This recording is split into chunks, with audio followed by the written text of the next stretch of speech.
Assalamualaikum warahmatullahi wabarakatuh. Sahabat beriman, pada video kali ini kita akan menceritakan sebuah kisah tentang kejamnya pembunuhan yang dilakukan terhadap Nabi Allah Yahya alaihi salatu wassalam. Akan tetapi sebelum kita mulai, jangan lupa di subscribe, like, dan bagikan video ini ke semua orang untuk mendukung dakwah Islam dengan harapan semoga senantiasa kita diberikan kebaikan dan mendapatkan keridhaan Allah Subhanahu wa ta'ala.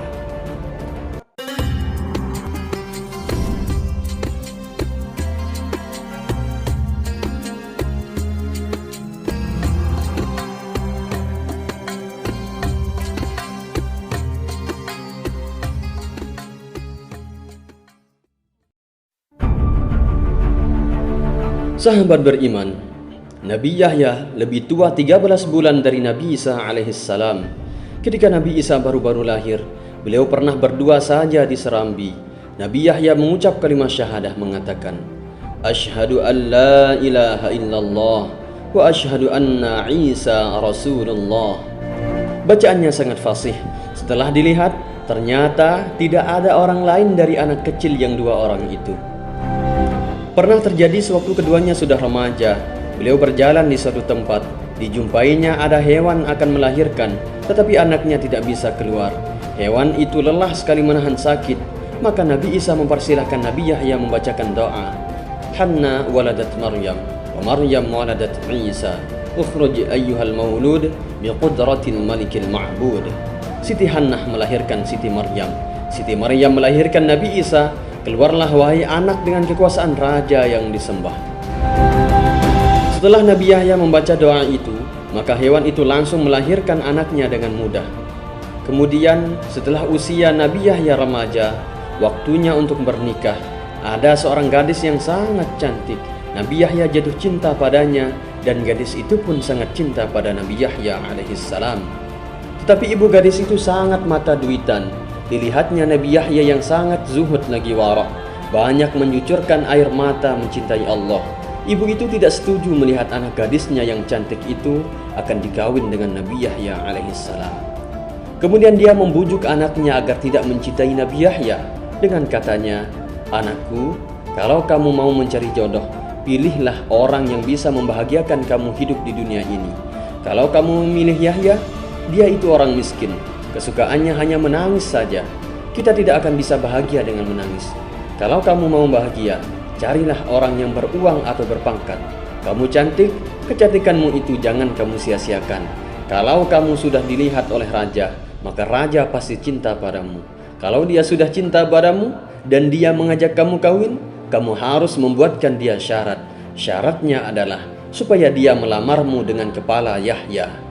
Kalau tidak demikian, kamu jangan mau supaya Yahya itu mati. Rupanya apa yang dikatakan ibunya diterima begitu saja oleh gadis mata dunia itu.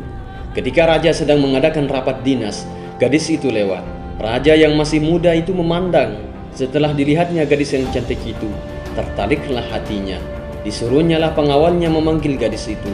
Kemudian dia ditanya identitasnya. Rupanya raja itu sudah tergoda betul oleh wanita itu. Maka dia langsung meminangnya.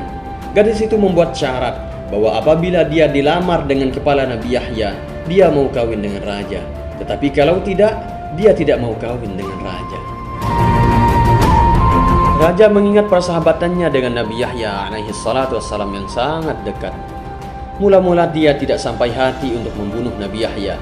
Tetapi karena jalan untuk mendapatkan wanita itu hanya itu saja, maka lupalah dia akan sahabat dekatnya itu. Dia lupa bahwa Nabi Yahya adalah Rasul utusan Allah. Maka disuruhnyalah algojonya untuk membunuh Nabi Yahya. Kemudian diambil kepalanya. Betul, raja itu dapat memperistri gadis cantik itu. Dia memang bahagia, tetapi sebentar. Karena setiap orang yang telah mengorbankan orang lain, maka dia mesti menerima balasan. Tidak di dunia, nanti di akhirat. Yang jelas, dia pasti mendapat balasannya. Sementara waktu dia kelihatan bahagia karena cita-citanya tercapai.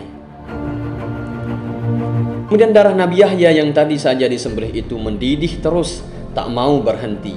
Dikala itulah musuh datang, membawa angkatan perang yang sangat kuat. Raja Bani Israel yang telah membunuh Nabi Yahya itu mencoba bertahan. angkatan bersenjatanya dia persiapkan sekuat mungkin. Dia mulai merasa terancam dengan istri dan mertuanya yang rakus itu. Musuh membuat pangkalan tidak jauh dari pusat kerajaan. Raja Babilonia mengirim panglimanya dengan ketentuan bahwa Raja Bani Israel dengan rakyatnya harus disembelih dan darahnya dialirkan sampai di pangkalan militernya. Sebelum darah mengalir sampai di situ, raja tidak akan puas. Panglima pun berangkat dengan kekuatan besar. Raja Bani Israel dengan keluarganya mencoba melawan, tetapi kekuatan tak seimbang. Dia disembelih dengan keluarganya, yang akhirnya dialah yang langsung menerima balasan dari Allah Subhanahu wa taala atas kekejamannya terhadap Nabi Allah Yahya alaihi salatu wassalam. Kemudian angkatan bersenjatanya menyerah begitu saja. Panglima itu melihat darah Nabi Yahya masih mendidih. Dia bertanya, "Ini darah apa yang mendidih?" Dijawabnya lah bahwa itu adalah darah onta yang disembelih. Panglima itu menyuruh menyembelih onta, tetapi darahnya tidak mendidih. Dia tidak percaya. Kemudian dia diberitahu bahwa itu adalah darah manusia. Dia melihat darah manusia biasa tidak mendidih. Maka diberitahunya lah bahwa itu darah Nabi Yahya alaihi salatu wassalam. Kemudian panglima itu berkata, "Pantas kamu diazab oleh Allah Subhanahu wa taala." Umat Bani Israel menjawab bahwa yang mengorbankan Nabi Yahya bukan rakyat tetapi raja. Oleh karena itu, maka panglima berkata, "Kalau demikian, rakyat tidak akan diperangi, tetapi untuk memenuhi perintah raja, maka yang akan dialirkan adalah darah binatang." Sehingga dibuatkanlah parit sampai di pangkalan.